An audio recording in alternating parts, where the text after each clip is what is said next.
আসসালামু আলাইকুম, আমি মাহবুব আলম বাংলাদেশ ডিজাইন অ্যান্ড আর্কিটেকচারের পক্ষ হতে আজকের ভিডিও পরিবেশন করছি। আপনি যদি আমাদের চ্যানেলে নতুন হয়ে থাকেন তাহলে সাবস্ক্রাইব করে নিন এবং নিয়মিত আপডেট পেতে পাশে থাকা বেল আইকনটি প্রেস করে রাখুন। এর আগের ভিডিওতে আমরা টাইট কলাম ডিজাইন দেখিয়েছিলাম। আজকের ভিডিওতে আমরা স্পাইরাল কলাম ডিজাইনটা দেখব। তো এখানে আগে যেই ডাটাগুলো ছিল সব ডাটাগুলো একই, আপনারা চাইলে আগের ভিডিওতে দেখে নিতে পারেন। ভিডিওটির লিঙ্ক ডেসক্রিপশন বক্সে দিয়ে দেওয়া হয়েছে। যে 6 স্টোরি বিল্ডিংটা ছিল, এখানে 5 ইঞ্চি স্ল্যাব ছিল, বিম ছিল 16 inch by 12 inch, 5 inch partition ওয়াল প্রত্যেকটা কলাম টু কলামে দেওয়া আছে এবং প্রত্যেকটা বিমের সাথেই পার্টিশন ওয়াল লাগানো আছে। আমরা ফ্লোর ফিনিশ ধরে নিয়েছিলাম 30 PSF, ওয়াল যেটা আছে তার লোড 40 PSF ধরে নিয়েছিলাম এবং লাইভ লোড 50 PSF ধরে নিয়েছিলাম এবং আমাদের এফসি প্রাইম ছিল 3 KSI এবং এফআই ছিল 60 KSI। লোডটা বের করে নেওয়া হয়েছিল, যার ভ্যালু ছিল 258.2 কিপ। এখানে দেখানো হচ্ছে আমরা কর্নার কলাম ডিজাইন করতেছি C1।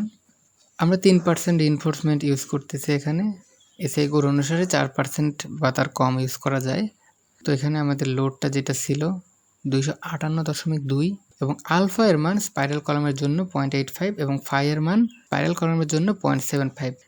এফসি প্রাইমের মান 3, রোজি এটার ভ্যালু 0.03 যেটা আমরা ধরে নিয়েছি রিইনফোর্সমেন্ট রেশিও, এবং এফও এর ভ্যালু 60। তো এই ভ্যালুগুলো বসিয়ে আমরা এজি এর মান অর্থাৎ গ্রোস এরিয়াটা বের করে নিচ্ছি, যার ভ্যালু এসেছে 94.93 ইঞ্চি স্কোয়ার। আমরা এই ভ্যালু থেকে কলামের ডায়ামিটারটা বের করে নেব। আমরা জানি এরিয়া সমান পাই ডি স্কোয়ার বাই 4। এখান থেকে আমরা ডি এর ভ্যালুটা বের করে নিচ্ছি। ডি সমান √4 ইন্টু 94.93 ডিভাইডেড বাই পাই, যার ভ্যালু আসে 11 ইঞ্চি। 11 ইঞ্চি ইউজ করে আমরা এরিয়াটা বের করে নিচ্ছি। এখানে এরিয়াটা আসে 95 ইঞ্চি স্কোয়ার এবং ডিসি অর্থাৎ ডি সেন্টার অর্থাৎ ক্লিয়ার কভার বাদ দেওয়ার পরে যেই ডায়াটা থাকবে সেটা 11 মাইনাস, আমরা জানি কলামের ক্ষেত্রে ক্লিয়ার কভার হয় 1.5 ইঞ্চি, দুই দিকে 1.5 হলে 1.5 ইন্টু 2 ভ্যালুটা আসে 8 ইঞ্চি এবং রিইনফোর্সমেন্টের মানটা আসবে 95 ইন্টু 0.03। 0.03টা হচ্ছে রিইনফোর্সমেন্ট রেশিও। তো ভ্যালুটা আসে 2.85 ইঞ্চি স্কোয়ার। আমরা যদি 16 মিলিমিটার বার অর্থাৎ 5 নম্বর বার ইউজ করি সেক্ষেত্রে বার লাগবে 2.85 বাই 0.44 ইকুয়ালস টু 6.48 নাম্বার, অর্থাৎ 6.5টা বার লাগবে। তো 6.5টা তো দেওয়া সম্ভব না, এই কারণে আমরা 7টা বার ইউজ করবো 16 মিলিমিটার করে।